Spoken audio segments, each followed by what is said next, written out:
It is Mock Draft Tuesday here on the channel. It just makes a little bit more sense than Monday, even though Monday flows a lot better, Mock Draft Monday. We're going to jump right in. Fernando Mendoza has won the Heisman, and currently, as it stands, the Giants hold the #1 overall pick. If they lose out, they've got a 91% chance of retaining #1, and it's really probably going to come down to the Giants and the Raiders battling for that #1 overall pick coming up here pretty soon. That's going to be the Tank Bowl, and I'm sure the Giants, my favorite team, will find a way to disappoint me by winning. How often does that happen? I think, given the talent in this draft, having #1 overall is really valuable. People are so obsessed with positions and not necessarily players and not necessarily what can happen from having that high pick. The Giants, in what is a weak overall draft class at the top, and there's decent depth down the board, but the top end talent is not that good. It really is just not from what we've seen in years past. If the Giants are able to hold down the #1 overall pick, they can trade down and get future assets or even current top end picks to kind of solidify more holes. So having #1 is so valuable. I had somebody say, oh, it doesn't really even matter that much. The Giants, as long as they stay high in the draft, they'll get a good player, they'll improve on the O-line, and they'll be good to go. It's like the Giants' O-line's not even been their biggest issue this year. It hasn't been. Illuminor's a free agent. We'll talk more about the Giants. But if they have the #1 overall pick, this is a clear and obvious trade down spot. We have a couple of good quarterbacks in this class. Dante Moore, Heisman winner, Fernando Mendoza, of course. Those are two good quarterback prospects. Teams are going to want to move up. That could be the Raiders, depending on where they end up. That could be the Browns, Jets, Cardinals, Rams. All of those teams could consider moving up for a quarterback. Hell, depending on how it plays out, Minnesota could even be in that market.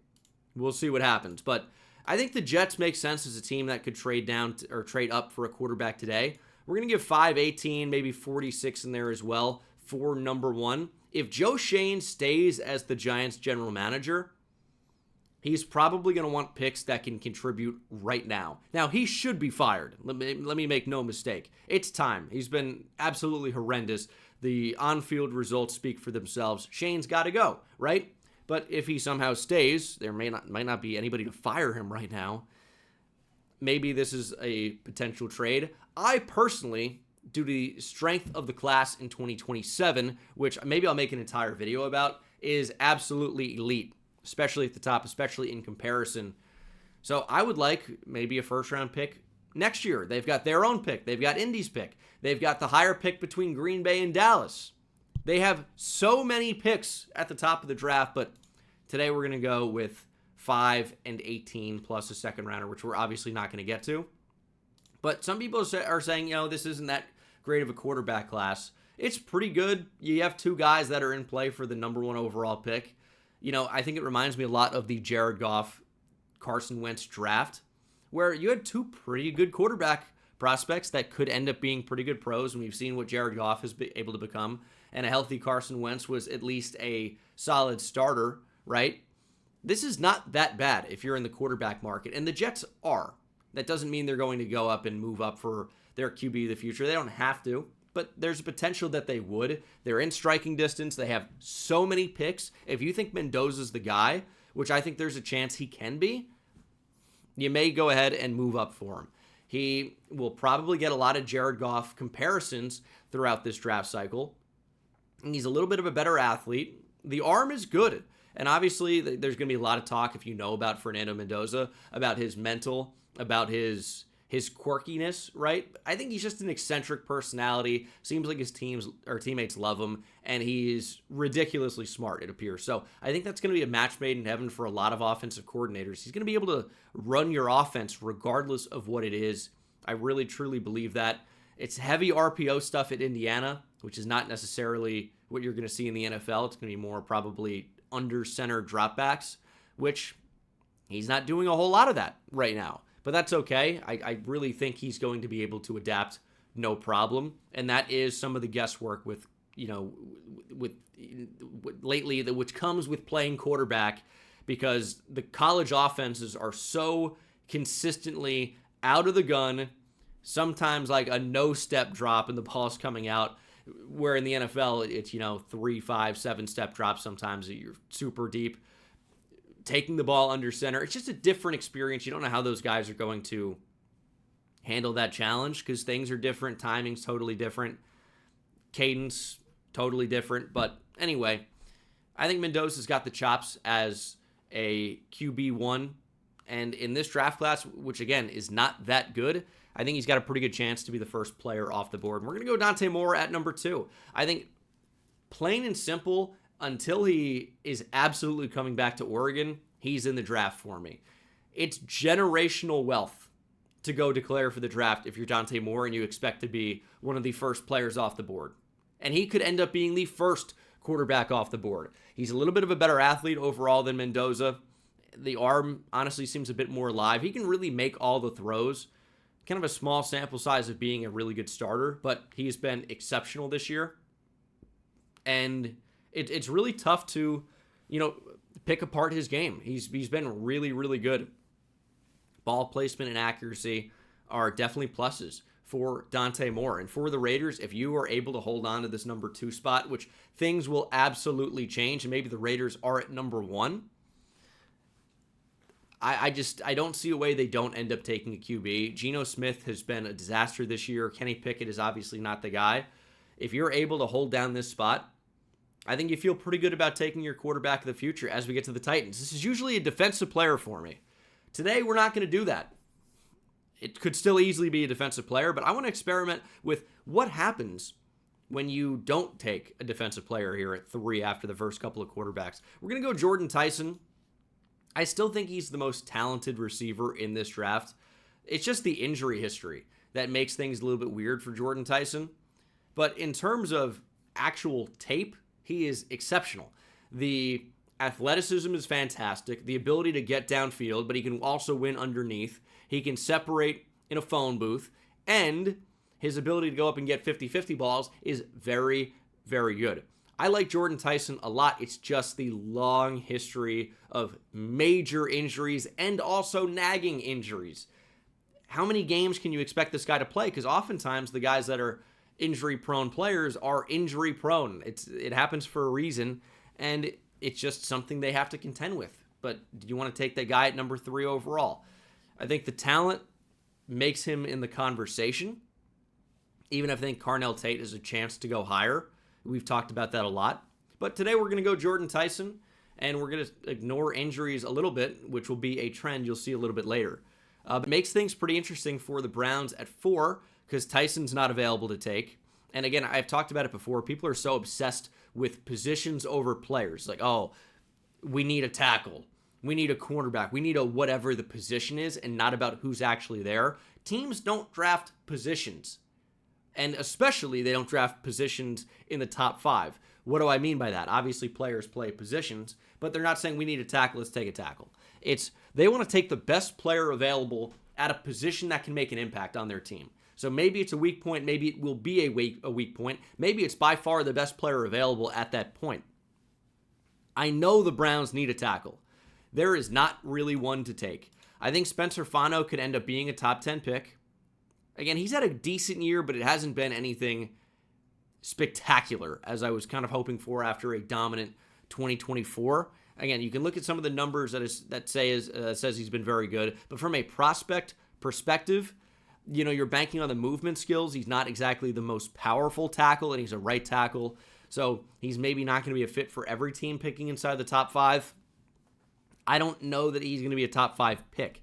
So what do we do here for the Browns? Well, I don't really know that edge is in play. You re-signed Alex Wright to an extension. You obviously have Myles Garrett. Reuben Bain may be more suited to be on the interior versus edge. So that may be under different considerations for different teams. Caleb Downs, at the end of the day, is a great prospect. He is a box safety. How high does the NFL draft a box safety? Historically, not that high. So you can be an elite box safety prospect, but at the end of the day, he is a safety, which the NFL does not historically value high in the draft, and he's not really even a single high type of guy. He is incredibly instinctual, and we'll talk about him when he goes off the board, but I don't know how high it's going to be. The thing that has Caleb Downs really accelerating or getting pushed up the board for me is that he is an elite prospect in this class. that lacks a lot of elite prospects. So maybe he goes higher and teams don't care about the position as much when the alternative is somebody that really is not an elite prospect in the first place, like a Keldrick Falk, for example. But at number 4, I'm going to go Carnell Tate. Keep him in state. He may just make the most sense of anybody available. The Browns need receiver help in a big way, and Tate is arguably one of the best players available. He's improved so much from 2024, and he was already this super elite, hyped up prospect coming out of high school, but his attention to detail as a route runner has really been super noticeable on film so far this year. I say so far, the year's over, or pretty much. His nuance, or the understanding of the nuance of route running, I think, has really pushed him up into the elite category of receiver prospects in this draft. He's so sharp with all of his movements, head fakes. He is really good at getting into the blind spots of defensive backs. And at the top of the step, he's just snapping off these routes, and he can win downfield as well. I just think he is a plus route runner at 6'3", 195. That's not always the easiest to find. He can win the 50-50 ball as well. He's a really solid prospect and may just make the most sense here for the Browns at number 4. I just don't know who they would take in this range. It's tough to say. So Tate is what makes the most sense for me right now. And it makes it weird for the Giants too, because at the top of the board, we talk about positions. Well, again, teams are trying to marry best player available with, teams or with positions that can actually help the team. And for the Giants, well, you don't need a quarterback because of Jackson Dart, so you feel comfortable trading down and seeing what you have with Dart. Receivers a need, but you just missed out on the top 2, right? You don't need an edge rusher because you have Brian Burns and Kayvon Thibodeau and Abdul Carter. But maybe you'd take Bain and play him at 3 technique. And then you have him as an interior disruptor, and that's interesting, even though he's about 270, 275 pounds. He may be able to get that done. And apparently shorter arms as well. So that could certainly point towards a pivot towards the interior. Caleb Downs could be a big upgrade at the back end, but is it too early for a safety? The NFL says at 5, typically yes. We've seen so few safeties go top 5 over the past 2 decades, it just doesn't really happen. It's happened a couple times, and maybe it'll happen this year, but maybe not. He's a box safety, and a great one, but he's a box safety. So, I mean, Peter Woods is maybe in the conversation also as a 3 technique, but his 2025 has just not been that good. I don't know that you'd take Jeremiah Love here. You're hoping to get a healthy Cam Scattaboo in 2026 and Tyrone Tracy. But could the Giants actually consider a running back after a trade down? Maybe. They need cornerback so much, but Jermod McCoy coming off of a torn ACL. He hasn't played at all in 2025. It's too early, I would say, for Mansour Delane. Who do you take? I'm going to go Arvell Reese on the basis that he is the best player in the draft. I think this is when you probably start to expect a real upper echelon linebacker prospect to go. Devin White ended up being like the 5th overall pick, so it's not insane to see a linebacker here. The whole thing that makes Arvell Reese extremely valuable, though, is his ability to rush the quarterback. Here, he wouldn't be doing that so much because of Thibodeau, Burns, Carter. But the Giants need to upgrade linebackers so badly, and if you can just take the best player available, man, Arvell Reese starts to make a lot of sense there for the Giants at 5. Hell, maybe even Sonny Styles in that conversation, even though it seems early. But this draft could end up being kind of weird. I just think, who are you going to take for the Giants? A lot of the players available just don't really make sense, or I don't think are going to go this high. So Reese is just BPA. He lasts until 5. Could have been gone at 3, but it's pretty much always a defensive player for me, for the Titans at 3, and they really need so much help on offense. I'm trying to go get Cam Ward a playmaker. Cardinals at number 6. To me, it's just going to be Spencer Fano. It just feels like the player to team fit that makes the most sense in the top 10. They need quarterback. I don't think they would take a running back in this range. They need tackle. They need guard. I think it's probably Fano or Maui Noah. It's a little bit early for a guard typically, but it's not out of the question. Fano is such a good mover. Again, not the most powerful, imposing tackle, but as someone that is so quick and agile and can come in and play right tackle and be such a good blocker out in space. And I think is good enough to win on an island. It's not an awful option at number 6. And again, what are the other options here for Arizona? There do not appear to be a lot. Saints at number 7. This is where Ruben Bain's going to go for me. They do need help all over the defensive line. So if you're categorizing Bain as an edge player or maybe even more of an interior guy, is he a tweener? I mean, there are a lot of conversations to be had about Bain, who was just so much better at the start of the year compared to all of the rest of it. Could still end up being a top 10 pick. Absolutely. And the Saints just go with maybe the best player available at the most impactful position available. Commanders at number 8. I've been Keldrick Falk here a lot. I'm going to continue to do it. I think he's a good fit for the Dan Quinn defense. He's a big body that I know is going to be good against the run day one. Will the pass rush catch up to make him this valuable? That's the big time question. And the answer is I don't know. It's a bit of projection right now as we maybe save the Bengals from another not great pass rushing defensive end prospect. What are they going to do here at number 9? A lot of times I've been Caleb Downs here. David Bailey is not their typical type they like, but they really could use an actual big-time pass rusher off the edge. I'm going to go Peter Woods. Again, he has not played great in 2025, but interior defensive line is a big need for Cincinnati. You got to have a way to put pressure on the QB, and Woods has that potential. He really, really does. If you're taking a shot on upside, there are worse picks than Peter Woods at 9. I guarantee you that. And in a draft class that is lacking top-tier talent in a big way, big time, maybe the guy that could end up being great makes sense at number 9. Because, I mean, the moment he hit Clemson's campus as a freshman, this guy was unbelievable. Instantly, you see him on tape when you're watching, whoever else. It might have been Miles Murphy at the time a couple of years ago. Or they already have or always have so many good interior and edge players at Clemson. So many good defensive linemen. It might not have been Miles Murphy, but when you watch Clemson, Woods was like an immediate standout, and he hasn't continued to that level of play, unfortunately, especially in 2025. But you can argue it's a lost season, but you still want to see guys play hard and play well in a lost season, and that just hasn't been the case for Peter Woods at Clemson, unfortunately. But I think this is a swing worth taking if you're Cincinnati. There aren't a ton of better options at this point as we get to the Rams at 10. Going to go Jermod McCoy. I talked about it earlier. I care less about the injuries in this particular mock draft. We're going to see what happens. I do think Jermod McCoy could end up being a top 10 pick. Why? Because the tape was absolutely phenomenal in 2024. He's arguably a top 5 player based on that film in this class. Comfortably so.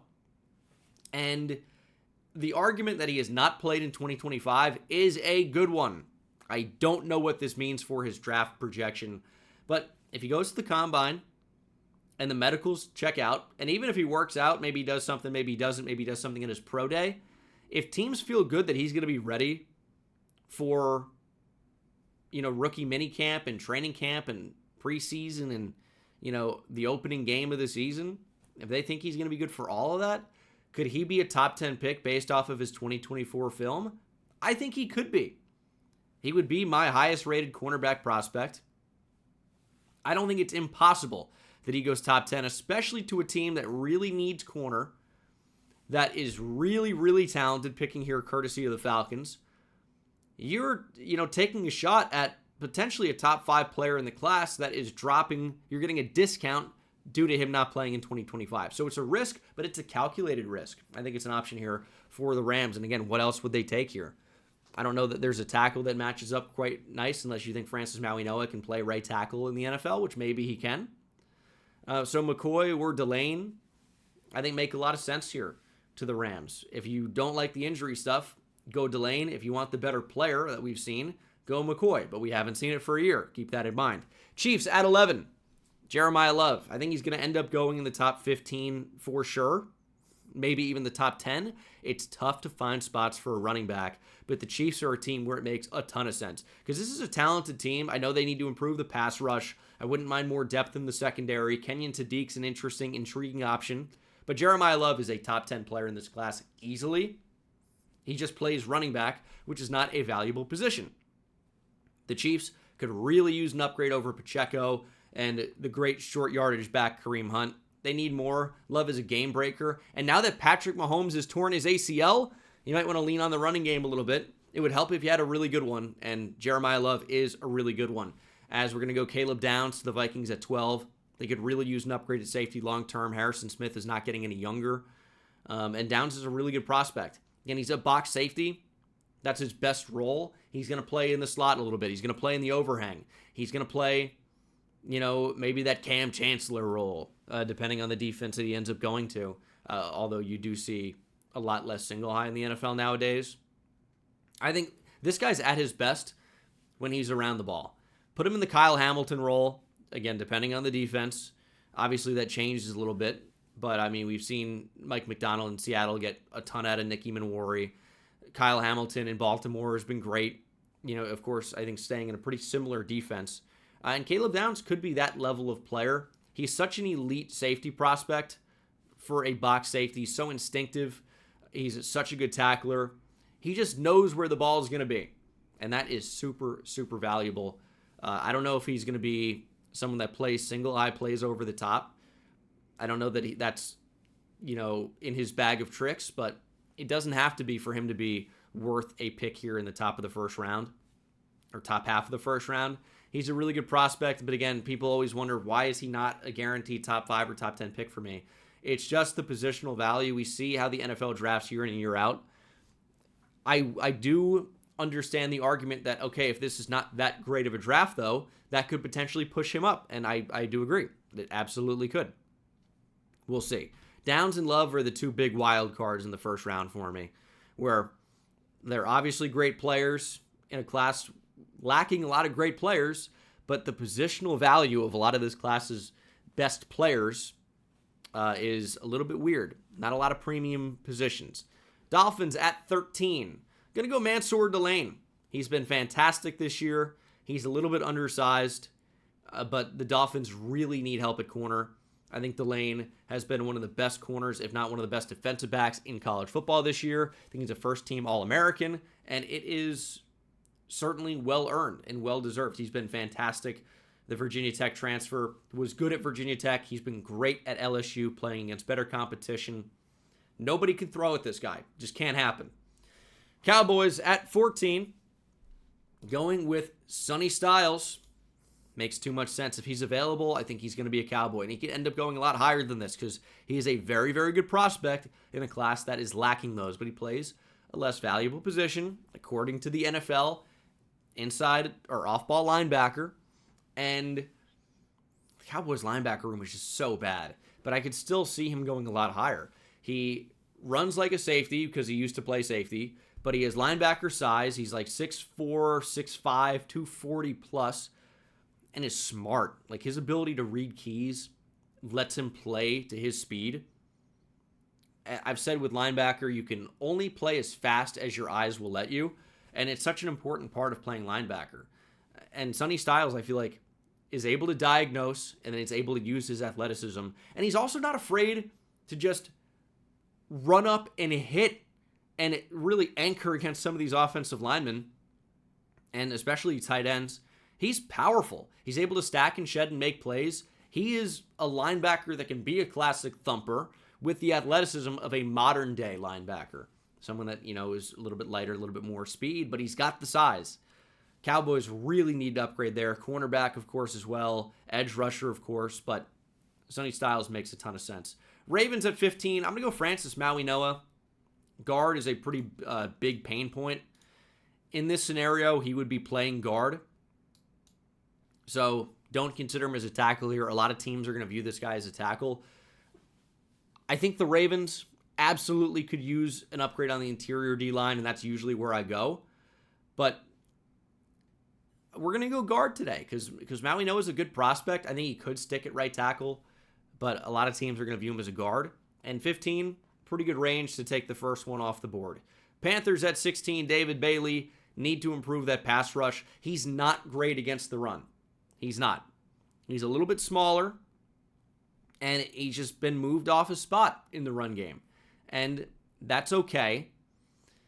But how high do you draft a guy that maybe is not going to be a 3-down player? That's my big conversation with a lot of the top edge rushers in this class. And then Zion Young, who is someone who I'd constantly point to as someone who's not like that, like he's not just a designated pass rusher, goes and gets arrested this weekend. So great. The edge class is weird, in my opinion. A lot of people are really high on it. I don't know how many 3-down players we actually have. So I'm not as high, but there's a lot to like. So in terms of productive DPRs, designated pass rushers, you can find a lot of those guys. And like, I like David Bailey in that role a lot. I like Romello Height. I like Cassius Howell. I like R. Mason Thomas and Joshua Josephs. Just how high do those guys end up going? We'll see. Lions at 17. I have Amari Washington. He's had a great season for Oregon. He is powerful as hell. I know you're looking for the offensive line here, but there's not a center worth taking. I don't think you need to go out and get a Taylor Decker upgrade long-term just yet. Amari Washington can be an instant impact playmaker on the interior defensive line. I think that's going to be super important in the NFC North, playing, all those teams twice a year. A lot of those teams want to run the ball. The Bears' identity, they want to run the ball. I think ideally, that's what Kevin O'Connell wants to do. And really, any team wants to run the ball. If you can do that, sets up everything else. And then Green Bay is a team that obviously wants to be able to do that as well. It's hard-nosed football, and Washington is powerful as hell. He can push the pocket as a pass rusher, but his claim to fame is he is big and mean and can plug up spaces and stop the run. Amari Washington could end up being a top 20 player. As we get to the Giants for the second time, I'm going Mekhi Lemon. He's a draft crush for me. He's going to end up being a first-round pick probably, so it's not really going out on a limb. But we talked about the route running nuances and understanding for Carnell Tate. Well, Mekhi Lemon is super elite. Like, his ability to chew up space is pretty good for a guy that's not that fast and play into the blind spots of these defensive backs. He does it better than anybody in this class, in my opinion. And you see the elite receivers of the NFL know how to do that. It chew up space when you're not facing press, and then force these cornerbacks to turn and get into their blind spots, and that's when you snap off the route, make a move, and get open. And Lemon has been unbelievable at that in 2025. He's also another guy that can play way bigger than his listed size of 5'11", 195. He plays like he's 6'2", 210. He is powerful. He is not afraid to go up and get it. He can take a hit and survive with the football. Wan'Dale Robinson's a free agent for the Giants, and even if he wasn't, you need more at receiver. I'm choosing to believe Malik Neighbors will come back, be healthy, better than ever, but you need more. Darius Slayton's not a wide receiver 2 or even 3 in the NFL. He's a deep threat that doesn't catch the football, that drops the ball a lot. He's a solid 4th option. Wan'Dale's going to make a lot of money. I'm not sure the Giants are going to want to pay him. Mekhi Lemon would absolutely be in play in this scenario. As we get to the Bucs at 19, I'm going to go Kenyon Sadiq. Cade Otton's a free agent. There's not a linebacker here that I want to pull the trigger on at 19. So we're just going to feed into that offense, try to get more playmakers around Baker. The receiver room does look pretty good, but it feels like it could fall apart in a hurry with Mike Evans aging very quickly and Chris Godwin and his contract. He's not going to be there forever, but is still quite a solid player. I like Jalen McMillan. Honestly, Tez Johnson has had a pretty good year, and Emeka Egbuka had a really solid stretch as a rookie. But suddenly, I think in 3 years' time, you're probably going to see a receiver room with no Mike Evans, maybe no Chris Godwin, and then it's just maybe Emeka Egbuka, Jalen McMillan, Kenyon Sadiq, I think would be a good upgraded tight end to give you another threat up the seam. Doesn't have to be an outside guy. And this is not saying that Chris Godwin is not good or not worth anything. It's a tight end versus a receiver. It's just adding more to that receiver room post Mike Evans. And Chris Godwin's been banged up a lot over the past few years. Let's just say what it is, right? So I don't know how much we're going to be able to rely on him as he gets older if you're a Bucs fan. But still a great player. I love watching Chris Godwin play. I don't know why this became so Chris Godwin focused, but upgrading a tight end over Cade Otton long term could be a good idea. Again, he's a free agent. Steelers at 20. I'm going to go KC Concepcion. I love the way he plays. He is fast, twitchy, explosive, quick, great return man, can beat press, which is something that you can't really say of a lot of receivers his size, but he really is like the human joystick at times.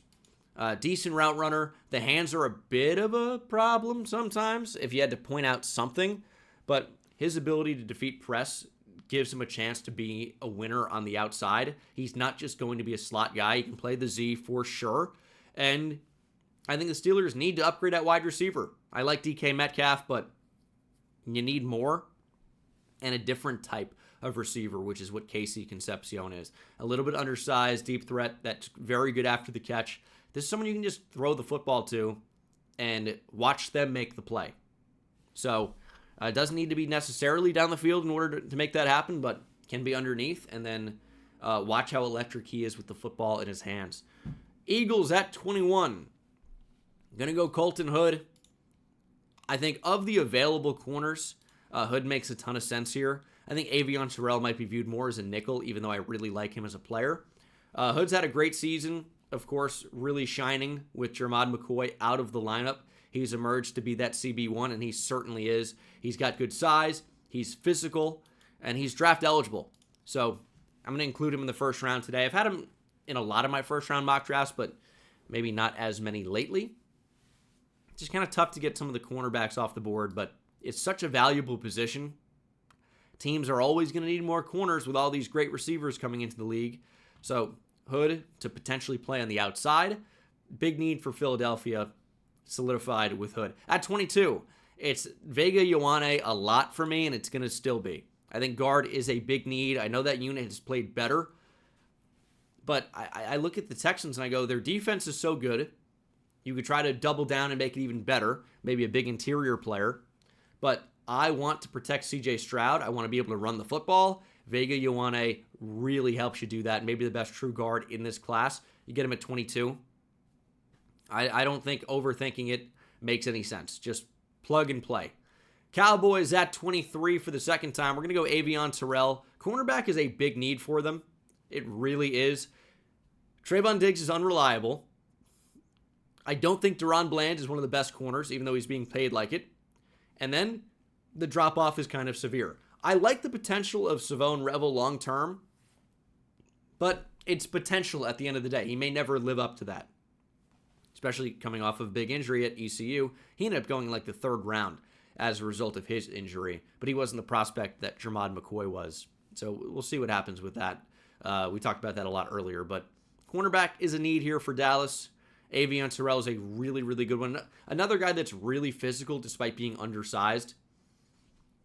He's just such a good player that I think the size will matter less. I don't think he is necessarily like a Clark Phillips that is locked into playing in the slot just because he's smaller. I think Terrell can play on the boundary, even if his best role ultimately ends up being in the nickel. Bills at 24. Going to go Denzel Boston.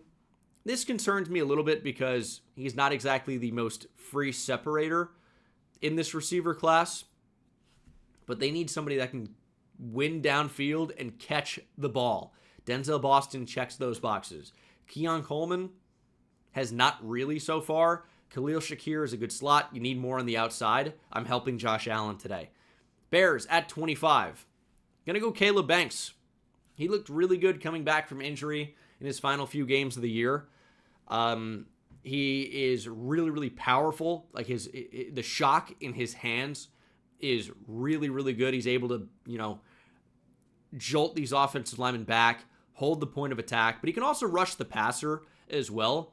And the Bears' run defense is so bad, but they also need someone to be able to rush the passer from the interior. I think Caleb Banks checks off a couple of boxes there as well. A lot of box checking in this video. Chargers at 26. I'm going to go Emmanuel Pregnon because the Chargers need to improve their offensive line. I think they're going to want to improve their offensive line, and Pregnon could be a starter right away. Really, either guard spot is not great with the Chargers. At 27, got the 49ers. I'm going to go Caleb Lomu. I think tackle's been a need for them for a long time. And Lomu plays left tackle at Utah. You might try him at right tackle right away, but this may be your left tackle of the future beyond Trent Williams. Hasn't had the best season. Again, you can point to the stats of only so many pressures allowed, but it's when you're watching a player for the NFL draft, it's not, I don't care about the stats. I care about how do they move, how are they winning, will that play at the NFL level, and what type of competition you're facing. And outside of Texas Tech, it's hard to point to too many really effective Big 12 defensive lines that, Lomu dominated. And if you look at just Big 12 pass rush prospects here, I mean, we can go through the entire Utah schedule, but you're not seeing a lot of Big 12 teams or current Big 12 teams. And this is just draft eligible players. It's not all that there is, obviously, in college football. But my point is that there really haven't been too many big tests. So, yeah, he should be winning them and passing with flying colors. And I wish I saw a little bit more in the run game from Lomu. And his movement skills are not even close to as good as Fano. But he's got a chance to be a good NFL player and a first-round pick in a tackle class that is not especially great. Browns at 28. Going to go Caden Proctor. And this is its projection. Caden Proctor has not had a great year. His PFF grade might say he's elite. He has not been this if you actually watch, unfortunately. And it's disappointing because his movement skills seem to be elite when he's playing receiver. Not so much a tackle, especially not moving back. He's like the weakest 370-pound tackle I've ever seen, unfortunately. He's not really able to use that size to anchor. His balance is not great. It's just an unfortunate combination for Caden Proctor. That to say, I could still see him going in round 1. He is big. He is athletic. If you can coach him up, you may have something. And the Browns could use an upgrade at left tackle. Caden Proctor is their shot at that. We'll see. Teams are going to love the potential here. As we get to the Patriots at 29, I think they need to improve that pass rush. Cassius Howell can do that. He had a great year. He is undersized. The arms are really, really short by edge rusher standards. Like 30 or 30 and a half inches. And there are like zero edge rushers in the NFL with those measurements who are starters, who are productive. Really, there are no starters and there's nobody who's really productive. It's kind of a tough sell, but the tape has been so good. You see him winning in ways where he does not have to hit you first, which, in the trenches, that's a big battle. But is he just a designated pass rusher? These are conversations to be had. But he had such a great year. I could see him sneaking into the first round. The tape is elite. But, again, with the NFL draft, you're worried about projection and what these guys could be tomorrow, not what they are today. Seahawks at 30. Going to go Chase Besantis. Back-to-back years of interior offensive lineman in the first round for the Seahawks. I can't believe it. Besantis is a really good pass protector, and it seems like that could be the identity of the Seahawks post-Pete Carroll. They like to throw the football, and they do so at an elite level. If you can give Sam Darnold time, he's great.